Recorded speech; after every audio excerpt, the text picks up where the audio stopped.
ರಮೇಶ್ ಜಾರಕಿಹೊಳಿ ಸಕ್ಕರೆ ಕಾರ್ಖಾನೆ ಮೇಲೆ ದಾಳಿ ಮಾಡಲಾಗಿದೆ. ಸಿಐಡಿ ಅಧಿಕಾರಿಗಳಿಂದ ದಾಳಿ ಮಾಡಲಾಗಿದೆ. ದಾಖಲೆಗಳ ಪರಿಶೀಲನೆಯನ್ನು ಮಾಡ್ತಾ ಇದ್ದಾರೆ. ಬೆಳಗಾವಿಯ ಚಿಕ್ಕನಂದಿ ಗ್ರಾಮದ ಬಳಿ ಇರೋ ಸಕ್ಕರೆ ಕಾರ್ಖಾನೆ, ಇದರ ಮಾಲೀಕರು ರಮೇಶ್ ಜಾರಕಿಹೊಳಿ. ಕಾರ್ಖಾನೆಯನ್ನು ಸ್ಥಾಪಿಸಲು 439 ಕೋಟಿ ಅಫೆಕ್ಸ್ ಬ್ಯಾಂಕ್ನಿಂದ ಸಾಲವನ್ನು ಪಡೆದಿದ್ರು. ಆ ಸಾಲವನ್ನು ಮರುಪಾವತಿ ಮಾಡಲಿಲ್ಲ ರಮೇಶ್ ಜಾರಕಿಹೊಳಿ ಮತ್ತೆ ಈ ಸಕ್ಕರೆ ಕಾರ್ಖಾನೆ. ಈ ಹಿನ್ನೆಲೆಯಲ್ಲಿ ದೂರು ಕೊಡಲಾಗಿದೆ. ಅಫೆಕ್ಸ್ ಬ್ಯಾಂಕ್ ಮ್ಯಾನೇಜರ್ ರಾಜಣ್ಣ ಮುತ್ತ ಶೆಟ್ಟಿ ದೂರು ಕೊಟ್ಟಿದ್ದಾರೆ. ಸೆಕ್ಷನ್ 406, 420 ಅನ್ವಯ ದೂರು ದಾಖಲಾಗಿದೆ. ಈಗ ಈ ಸದ್ಯಕ್ಕೆ ನಾವು ನೋಡ್ತಿರೋ ಹಾಗೆ ಸಕ್ಕರೆ ಕಾರ್ಖಾನೆಯ ಮೇಲೆ ಸಿಐಡಿ ಅಧಿಕಾರಿಗಳು ದಾಳಿ ಮಾಡಿದ್ದಾರೆ. ಇದಾದ ನಂತರ ಈ ಪ್ರಕರಣವನ್ನು ಸಿಐಡಿ ತನಿಖೆಯೂ ಕೂಡ ರಾಜ್ಯ ಸರ್ಕಾರ ವಹಿಸಿತ್ತು. ಸಿಐಡಿ ಅಧಿಕಾರಿಗಳು ಇವತ್ತು ಕಾರ್ಖಾನೆ ಮೇಲೆ ದಾಳಿಯನ್ನು ಮಾಡಿ ದಾಖಲೆಯನ್ನು ಪರಿಶೀಲನೆ ಮಾಡ್ತಾ ಇದ್ದಾರೆ. 4 ವಾಹನಗಳಲ್ಲಿ ಬಂದ ಸಿಐಡಿ ಅಧಿಕಾರಿಗಳು ಪರಿಶೀಲನೆ ಮಾಡ್ತಾ ಇದ್ದಾರೆ. ದಾಖಲೆಯನ್ನು ಪರಿಶೀಲನೆ ಮಾಡಿದ್ದಾರೆ. ಸದ್ಯ ರಮೇಶ್ ಜಾರಕಿಹೊಳಿ ಪುತ್ರ ಸಂತೋಷ್ ಜಾರಕಿಹೊಳಿ ಅವರನ್ನು ಕೂಡ ಇಲ್ಲಿ ಅವರ ಮಾಲೀಕತ್ವದ ಸಕ್ಕರೆ ಕಾರ್ಖಾನೆ ಆಗಿರೋದ್ರಿಂದ ಸಂತೋಷ್ ಜಾರಕಿಹೊಳಿ ಇದನ್ನು ನೋಡ್ಕೊಳ್ತಾ ಇದ್ರು ಅನ್ನೋದ್ರ ಬಗ್ಗೆ ಮಾಹಿತಿ ಲಭ್ಯವಾಗಿದೆ. ಈಗ ಆ ಕಾರ್ಖಾನೆಗೆ ಬಂದು ದಾಖಲೆಯನ್ನು ಪರಿಶೀಲನೆ ಮಾಡ್ತಾ ಇದ್ದಾರೆ. ಮತ್ತಷ್ಟು ಮಾಹಿತಿಯೊಂದಿಗೆ ನಮ್ಮ ಪ್ರತಿನಿಧಿ ಮೈಲಾರಿ ಪಟಾತ್ ಬೆಳಗಾವಿಯ ಪ್ರತಿನಿಧಿ ಲೈವ್ ಕನೆಕ್ಟ್ ಆಗಿದ್ದಾರೆ. ಮೈಲಾರಿ, ಅಫೆಕ್ಸ್ ಬ್ಯಾಂಕ್ನಿಂದ ಈ ಸಕ್ಕರೆ ಕಾರ್ಖಾನೆಯ ಮಾಲೀಕರು ಯಾವಾಗ, ಅಂದರೆ ರಮೇಶ್ ಜಾರಕಿಹೊಳಿ ಅವರ ಮಾಲೀಕತ್ವದ ಕಾರ್ಖಾನೆದು ಯಾವಾಗ ಲೋನ್ ತೆಗೆದುಕೊಂಡಿದ್ರು, ಎಷ್ಟು ಪೆಂಡಿಂಗ್ ಇತ್ತು, ಈಗ ಏನಾಗಿದೆ, ಸಿಐಡಿ ಅಧಿಕಾರಿಗಳು ಏನೆಲ್ಲ ಮಾಹಿತಿಯನ್ನು ಕಲೆ ಹಾಕಿದ್ದಾರೆ? ಮೈಲಾರಿ,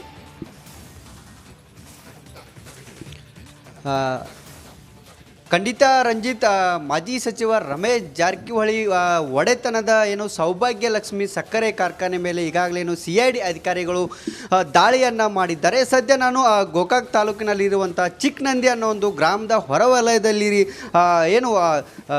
ಕಾರ್ಖಾನೆಯ ಹೊರವಲಯದಲ್ಲಿ ದೃಶ್ಯವನ್ನು ತೋರಿಸ್ತೇನೆ. ಸುಮಾರು 439 ಕೋಟಿ ಸಾಲವನ್ನು ಪಡೆದಿದ್ದ ಪ್ರಕರಣಕ್ಕೆ ಸಂಬಂಧಿಸಿದಂತೆ ಸದ್ಯ ಸಿಐಡಿ ಅಧಿಕಾರಿಗಳು ಇಲ್ಲಿ ದಾಖಲೆಗಳ ಪರಿಶೀಲನೆಯನ್ನು ಮಾಡಿದ್ದಾರೆ. ಇವತ್ತು ಬೆಳಗ್ಗೆಯಿಂದಲೇ ಒಂದು ಸುಮಾರು 3 ವಾಹನಗಳಲ್ಲಿ ಸುಮಾರು 10ಕ್ಕೂ ಅಧಿಕ ಸಿಐಡಿ ಅಧಿಕಾರಿಗಳ ತಂಡ ಕಾರ್ಖಾನೆಯಲ್ಲಿ ದಾಖಲೆಗಳ ಪರಿಶೀಲನೆಯನ್ನು ಮಾಡಿದೆ. ಮತ್ತು ಇಲ್ಲಿ ಪ್ರಮುಖವಾಗಿ ಈ ಕಾರ್ಖಾನೆ ಮೇಲೆ ಸಾಕಷ್ಟು ಆರೋಪಗಳು ಕೇಳಿಬಂದಿತ್ತು. ಅದರಲ್ಲಿ ರಮೇಶ್ ಜಾರಕಿಹೊಳಿ ಅವರು ಮೋಸವನ್ನು ಮಾಡ್ತಿದ್ದಾರೆ ಅನ್ನೋ ಒಂದು ಆರೋಪ ಕೇಳಿಬಂದಿತ್ತು. ಸುಮಾರು ಕಾರ್ಖಾನೆ 700 ಎಕರೆ ಪ್ರದೇಶದಲ್ಲಿ ಇದೆ. ಈ ಒಂದು ಖರೀದಿ ವ್ಯವಹಾರದಲ್ಲೂ ಅವ್ಯವಹಾರ ಆಗಿದೆ ಮತ್ತು 3500 ಕ್ರಸಿಂಗ್ ಸಾಮರ್ಥ್ಯದ ಕಾರ್ಖಾನೆಗೆ 300 ಕೋಟಿ ಸಾಲ ಬೇಕಾಗುತ್ತೆ. ಆದರೆ ಅದಕ್ಕೂ ಮೀರಿ ಕೂಡ ರಮೇಶ್ ಜಾರಕಿಹೊಳಿ ಅವರು ಬೇರೆ ಬೇರೆ ಬ್ಯಾಂಕ್ಗಳಲ್ಲಿ ಸಾಲವನ್ನು ಪಡೆದಿದ್ದಾರೆ ಮತ್ತು ಇಲ್ಲಿ ಸಾಲವನ್ನು ಮನ್ನಾ ಮಾಡಬೇಕು ಅನ್ನೋ ಒಂದು ನಿಟ್ಟಿನಲ್ಲಿ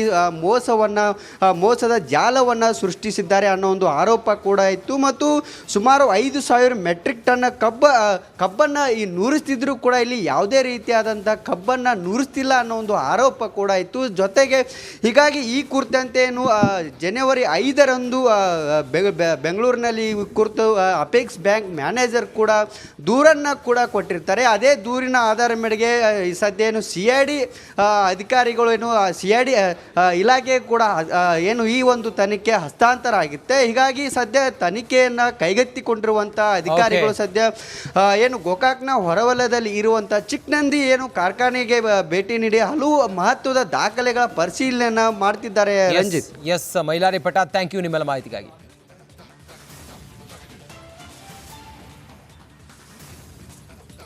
ಇನ್ನೊಂದು, ದೆಹಲಿಯಲ್ಲಿ ಕೈ ಪಡೆ ತನ್ನ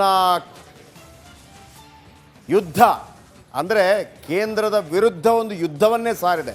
ದೆಹಲಿ ಚಲೋ, ಕರ್ನಾಟಕದಿಂದ ಹೇಳಿದರೆ ದೂರದ ದೆಹಲಿಗೆ ಕೇಳಿಸೋದಿಲ್ಲ ಅನ್ನುವಂಥ ಕಾರಣಕ್ಕಾಗಿ ಎಲ್ಲ ಶಾಸಕರನ್ನು ದೆಹಲಿಗೆ ಕರ್ಕೊಂಡು ಹೋಗಿ ಅನುದಾನ ಕಡಿತ ವಿಚಾರಕ್ಕೆ ಸಂಬಂಧಪಟ್ಟಾಗೆ ದೊಡ್ಡ ಮಟ್ಟದಲ್ಲಿ ಪ್ರೊಟೆಸ್ಟ್ ಮಾಡಲಿದೆ. ಈ ನಡುವೆ ಕೆಲವು ಶಾಸಕರು ಬರೋದಿಲ್ಲ ಅನ್ನುವಂಥ ವಿಚಾರಗಳು ಬಂದಾಗ KPCC ಅಧ್ಯಕ್ಷರು ಮತ್ತು ಮುಖ್ಯಮಂತ್ರಿ ಸ್ವತಃ ಎಲ್ಲರಿಗೂ ಕೂಡ ನೀವು ಬರಲೇಬೇಕು ಅಂತೇಳಿ ತಾಕೀತು ಕೂಡ ಮಾಡಿದ್ದಾರೆ. ನಾಳೆ ದೆಹಲಿಯಲ್ಲಿ ಮೊಳಗಲಿದೆ ಕರ್ನಾಟಕದ ಕೂಗು. ನಾವು 4.5 ಲಕ್ಷ ಕೋಟಿ ರೂಪಾಯಿ GST ಕಟ್ತೀವಿ, ನಮಗೆ ವಾಪಸ್ ಬರ್ತಾ ಇರೋದು 42,000 ಕೋಟಿ ಮಾತ್ರ. ಸೊ ಹಾಗಿರುವಾಗ ನಮಗೆ ಈ ಬಾರಿ ಅಂದರೆ 4.7% ಪೈಕಿ ವಾಪಸ್ ಏನು ಬರ್ತಾ ಇತ್ತು ಅದರಲ್ಲಿ 1.1% ಕಡಿಮೆಯಾಗಿ ಈಗ ನಮಗೆ ಬರ್ತಾ ಇರೋದು 3.6% ಮಾತ್ರ ನಾವು ಕೊಟ್ಟಂಥ GSTಯಲ್ಲಿ. ಆ 1.1% ಅಂದರೆ ನಮಗೆ 1,80,000 ಕೋಟಿ ರೂಪಾಯಿ. 14ನೇ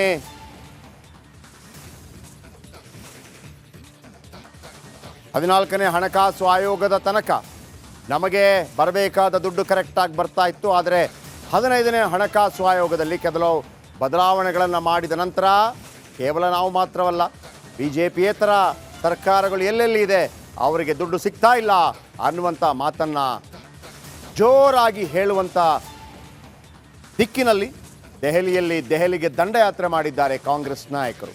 ಒಂದು ಕಡೆ BJP ಇದಕ್ಕೆ ಆರೋಪ ಪ್ರತ್ಯಾರೋಪವನ್ನು ಮಾಡ್ತಾ ಇದೆ. ನೀವೆಷ್ಟೇ ಪ್ರಯತ್ನ ಪಟ್ಟರೂ ಕೂಡ ಇದರಿಂದ ಏನು ಲಾಭ ಇಲ್ಲ. ಮುಂದಿನ 16ನೇ ಹಣಕಾಸು ಆಯೋಗ ಈಗಾಗಲೇ ತಮ್ಮ ಸಿದ್ಧತೆಗಳನ್ನು ಮಾಡಿಕೊಳ್ತಾ ಇದೆ. ಅವರ ಮುಂದೆ ನಮ್ಮ ಅಹವಾಲುಗಳನ್ನಿಟ್ಟರೆ ಮಾತ್ರ ಲಾಭ ಇದೆ ಅನ್ನುವಂಥದ್ದು. ಮತ್ತೊಂದು ಕಡೆ ನೀವು ನೋಡ್ತಾ ಇದ್ದೀರಿ, ಏರ್ಪೋರ್ಟ್ನಲ್ಲಿ ಯಾರನ್ನು ಕರ್ಕೊಂಡು ಹೋಗ್ತಾ ಇಲ್ಲ, ಒಬ್ಬೊಬ್ಬರಾಗಿ ನೀವು ಬರಬೇಕು ಅನ್ನುವಂಥ ಫರ್ಮಾನು ಹೊರಡಿಸಲಾಗಿದೆ.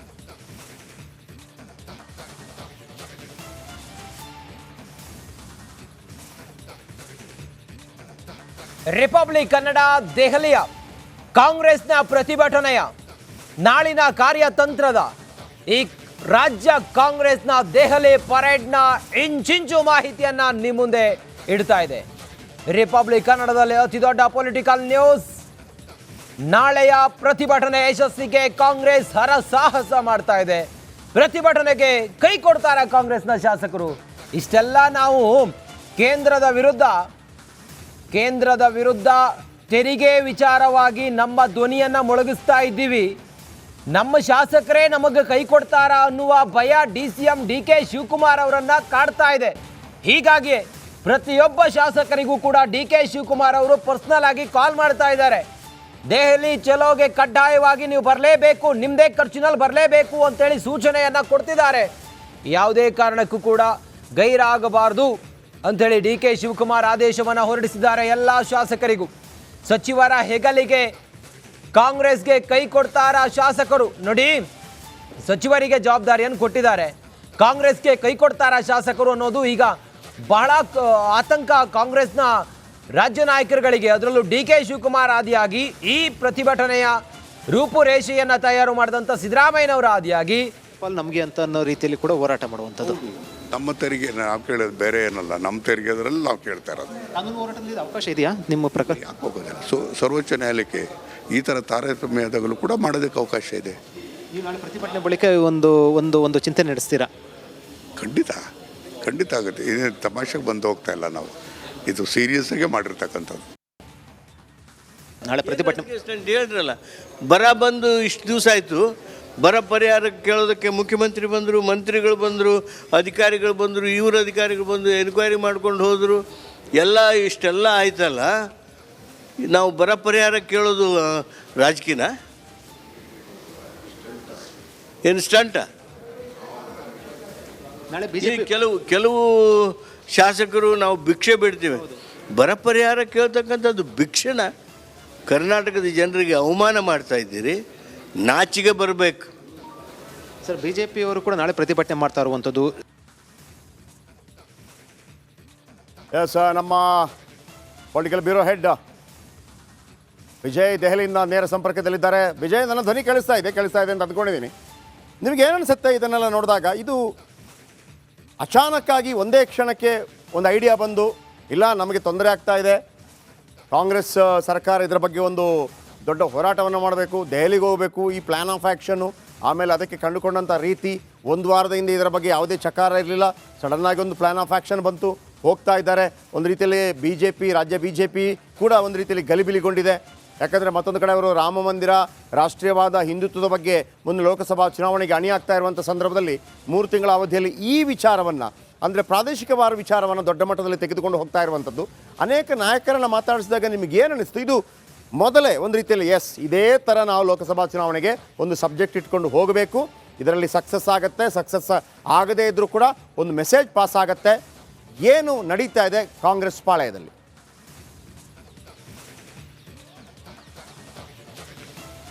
ಜಯಪ್ರಕಾಶ್, ಎಕ್ಸಾಕ್ಟ್ಲಿ ಇದು ಸಡನ್ ಆಗಿ ಏನು ನಿರ್ಧಾರ ಆದಂಥದ್ದಲ್ಲ. ಒಂದು ನಾನು ದೆಹಲಿಗೆ ಬಂದ ನಂತರ ಕಾಂಗ್ರೆಸ್ ನಾಯಕರನ್ನ, BJP ನಾಯಕರನ್ನ, ಸಚಿವರುಗಳನ್ನ, ಕೇಂದ್ರದ ಸಚಿವರುಗಳನ್ನ ಮತ್ತು ರಾಜ್ಯ ಅನೇಕ ಸಚಿವರುಗಳನ್ನ ಮಾತನಾಡಿಸಿದಂಥ ಸಂದರ್ಭದಲ್ಲಿ ಒಂದಷ್ಟು ವಿಚಾರಗಳು ನನಗೆ ಗೊತ್ತಾಗಿರುವಂಥದ್ದು ರಾಜಕೀಯವಾಗಿ. ಅಂದರೆ ಲೋಕಸಭಾ ಚುನಾವಣೆ ಹಿನ್ನೆಲೆಯಲ್ಲಿ ಯಾರು ಏನೇ ಹೇಳಿದ್ರು ಕೂಡ, ಅಂದರೆ ಕಾಂಗ್ರೆಸ್ ಇದು ಪಕ್ಷಾತೀತವಾಗಿ ಬೆಂಬಲ ಕೊಡಬೇಕು, ಇದರಲ್ಲಿ ಯಾವುದು ಕೂಡ ರಾಜಕೀಯ ಇಲ್ಲ ಅಂತಂದ್ರೂ ಕೂಡ ಖಂಡಿತವಾಗ್ಲೂ ಕೂಡ ರಾಜಕೀಯ ಒಂದು ಅಜೆಂಡಾ. ಅದರ ಜೊತೆಗೆ BJP ಕೂಡ, BJP ಇದು ನಮಗೆ ಇದರಿಂದ ಏನು ಕೂಡ ಎಫೆಕ್ಟ್ ಆಗೋದಿಲ್ಲ, ಇವರು ಕಾಂಗ್ರೆಸ್ನ ರಾಜಕೀಯ ಮಾಡ್ಕೊಂಡು ಕೂಡ ಇದನ್ನು ಜನ ನೋಡ್ತಾರೆ ಅಂತ ಹೇಳಿದ್ರು ಕೂಡ BJP ಕೂಡ ಒಂದು ರೀತಿಯಲ್ಲಿ ಆತಂಕ ಇರುವಂಥದ್ದು. ಒಂದೊಂದು ಬಹಳ ಸ್ಪಷ್ಟ. ರಾಮ ಮಂದಿರ ವಿಚಾರ, ಅಂದರೆ ರಾಮ ಮಂದಿರ ಉದ್ಘಾಟನೆ ಆದ ಬಳಿಕ ಒಂದಷ್ಟು ಚರ್ಚೆಗಳದು. ಅದಾದ ಬಳಿಕ ಯಾವಾಗ DK ಸುರೇಶ್ ಹೇಳಿಕೆ ಕೊಟ್ಟರು, ಅದು ಒಂದು ರೀತಿಯಲ್ಲಿ ಕಾಂಗ್ರೆಸ್ಗೆ ಪರವಾಗಿ ಕೂಡ ವಾತಾವರಣ ಸೃಷ್ಟಿ ಆಯಿತು. ಒಂದು ರೀತಿಯಲ್ಲಿ BJP ದೊಡ್ಡ ಮಟ್ಟದಲ್ಲಿ ವಿಚಾರ ಪ್ರಸ್ತಾಪ ಆದಾಗ ವಿರೋಧವಾಗಿ ಕೂಡ ಚರ್ಚೆ ಆಯಿತು. ಇದೆಲ್ಲ ಆದ ಬಳಿಕ ಒಂದು ವಿಚಾರವನ್ನು ಜನತೆಗೆ ಮುಟ್ಟಿಸಬೇಕಾಗಿತ್ತು. ಯಾಕೆ ಅಂತಂದರೆ ಅದು ನಿರ್ಧಾರ ಕೈಗೊಂಡ್ರೆ ಕನ್ನಡದ ಅಸ್ಮಿತೆ ಅನ್ನೋಂಥದ್ದು ಒಂದು ಜೊತೆಗೆ ದಕ್ಷಿಣ ಭಾರತದ ರಾಜ್ಯಗಳಿಗೂ ಅನ್ಯಾಯ ಆಗುತ್ತೆ ಅನ್ನೋಂಥ ಒಂದು ಸಂದೇಶ ರವಾನೆ ಮಾಡಬೇಕಾಯಿತು. ಆ ನಿಟ್ಟಿನಲ್ಲಿ ಇತಿಹಾಸದಲ್ಲಿ ಮೊದಲ ಬಾರಿಗೆ ಮುಖ್ಯಮಂತ್ರಿ ಒಬ್ಬರು, ಕರ್ನಾಟಕದ ಮುಖ್ಯಮಂತ್ರಿ ಮತ್ತು ಇಡೀ ಪಕ್ಷದ ಶಾಸಕರು ಮತ್ತು ಸಚಿವರು ಬಂದು ಪ್ರತಿಭಟನೆ ಮಾಡ್ತಾ ಇರೋದು ಮೊದಲ ಬಾರಿಗೆ. ಈ ಹಿನ್ನೆಲೆಯಲ್ಲಿ BJPಗೆ ಒಂದು ಕೌಂಟರ್ ಕೊಡಬೇಕಾಯಿತು, ಬೇರೆ ಯಾವುದು ಕೂಡ ವಿಚಾರ ಇಲ್ಲ. ಈಗ ಕೇಂದ್ರದ ಅನುದಾನ ತಾರತಮ್ಯ ಆಗ್ತಾ ಇದೆ ಅನ್ನೋದನ್ನು ಬಿಟ್ಟರೆ BJP ವಿರುದ್ಧ ಬೇರೆ ಏನು ವಿಚಾರ ಇಟ್ಕೊಂಡು ಕಾಂಗ್ರೆಸ್ ಪ್ರತಿಭಟನೆ ಮಾಡಕ್ಕೆ ಮುಂದಾಗಬಹುದು, ಯಾವುದು ಕೂಡ ವಿಚಾರ ಇಲ್ಲ. ಈ ಹಿನ್ನೆಲೆಯಲ್ಲಿ ಅದು ಲೋಕಸಭಾ ಚುನಾವಣೆ ಹತ್ತಿರ ಇರುವಂಥ ಸಂದರ್ಭದಲ್ಲಿ ಅದು, ಯಾಕಂದರೆ ಇಡೀ ಕಲಾಪದಲ್ಲಿ, ಸಂಸತ್ ಕಲಾಪದಲ್ಲೂ ಕೂಡ ಈ ವಿಚಾರ ಪ್ರಸ್ತಾಪ ಆಯಿತು. ರಾಷ್ಟ್ರ ಮಟ್ಟದಲ್ಲಿ, ಕೇವಲ ರಾಷ್ಟ್ರ ಮಟ್ಟದಲ್ಲಿ ಈ ಅಂದರೆ ಸಿದ್ದರಾಮಯ್ಯ ಕಾಂಗ್ರೆಸ್ ಸರ್ಕಾರ ಪ್ರತಿಭಟನೆ ಮಾಡ್ತಿರುವಂಥ ವಿಚಾರ ರಾಷ್ಟ್ರ ಮಟ್ಟದಲ್ಲಿ ಸುದ್ದಿಗೆ ಗ್ರಾಸ ಆಗಿರುವಂಥದ್ದು, ಚರ್ಚೆ ವಿಚಾರ ಆಗಿರುವಂಥದ್ದು. ಖುದ್ದು ಕೇಂದ್ರದ ಎಲ್ಲ ಸಚಿವರುಗಳು ಕೂಡ ಈ ವಿಚಾರ ಪ್ರಸ್ತಾಪ ಆಗಿರುವಂಥದ್ದು. ಅಂದರೆ ರಾಜಕೀಯವಾಗಿ BJPಗೆ ಒಂದು ಕೌಂಟರ್ ಕೊಡುವಂಥದ್ದು. ಜೊತೆಗೆ ಒಂದಷ್ಟು ವಿಚಾರ, ಅಂದರೆ ಅನುದಾನ ತಾರತಮ್ಯ ಸಂಬಂಧಪಟ್ಟಂತೆ ಅಂಕಿಅಂಶಗಳನ್ನ ಬಿಡುಗಡೆ ಮಾಡಿದ್ರೂ ಕೂಡ ಅದರ ಸಂಬಂಧಪಟ್ಟ BJP ಕೂಡ ಅಂಕಿಅಂಶ ಬಿಡುಗಡೆ ಮಾಡಿದೆ. ಯಾರು ತಪ್ಪು ಯಾರು ಸರಿ ಅನ್ನೋದು ಇನ್ನೂ ಕೂಡ ಚರ್ಚೆ ವಿಚಾರ ಆಗಿರುವಂಥದ್ದು. ಆದರೆ ಒಂದೊಂದು ಬಹಳ ಸ್ಪಷ್ಟ, ಅಂದರೆ ಕಾಂಗ್ರೆಸ್ನ ಈ ಪ್ರತಿಭಟನೆ ರಾಜಕೀಯವಾಗಿ ಚರ್ಚೆಯ ಜೊತೆಗೆ ಅದು ಲೋಕಸಭಾ ಚುನಾವಣೆ ಮೇಲೆ ಎಷ್ಟರ ಮಟ್ಟಿಗೆ ಪರಿಣಾಮ ಬೀರಬಹುದು ಅನ್ನೋಂಥದ್ದು ಚುನಾವಣೆ ಬಳಿಕ ಗೊತ್ತಾಗುತ್ತೆ. ಆದರೆ ಕಾಂಗ್ರೆಸ್ ಇದನ್ನು ಒಂದು ರಾಜಕೀಯ ಅಸ್ತ್ರವನ್ನಾಗಿ ಬಳಸಿಕೊಳ್ಳುವಲ್ಲಿ ಯಶಸ್ವಿ ಆಗಿರುವಂಥದ್ದು ತಕ್ಷಣಕ್ಕೆ. ಆದರೆ ಮುಂದೆ ಇದು ಯಾವ ತಿರುವನ್ನು ತೆಗೆದುಕೊಳ್ಳುತ್ತೆ, ಲಾಭ ಎಷ್ಟಿದೆ ಅನ್ನೋದನ್ನ ಕಾದು ನೋಡಬೇಕಾಗಿದೆ. ಆದರೆ ಇದೆಲ್ಲನೂ ಹೊರತುಪಡಿಸಿದ್ರೆ ಜಯಪ್ರಕಾಶ್, ರಾಜ್ಯದ ಅಭಿವೃದ್ಧಿ ದೃಷ್ಟಿಯಿಂದ ಮತ್ತೊಂದು ಕಡೆ ಅನುದಾನ ಬಿಡುಗಡೆ ಆಗಿದೆಯೋ ಇಲ್ವೋ ಎಷ್ಟು ಅನ್ನುವಂಥದ್ದು ಕೂಡ ನಿಜವಾದ ಸತ್ಯಾಂಶ ಹೊರ ಬರಬೇಕಾಗಿದೆ. ಅಥವಾ ಅದು ನಿಜವಾಗ್ಲೂ ಕೂಡ ಒಂದು ಜನತೆಗೆ ಪರ್ಫೆಕ್ಟ್ ಚಿತ್ರಣ ಬರಬೇಕಾದ ಅವಶ್ಯಕತೆ ಇರುವಂಥದ್ದು. Jayaprakash, thank you Vijay, thank you very much.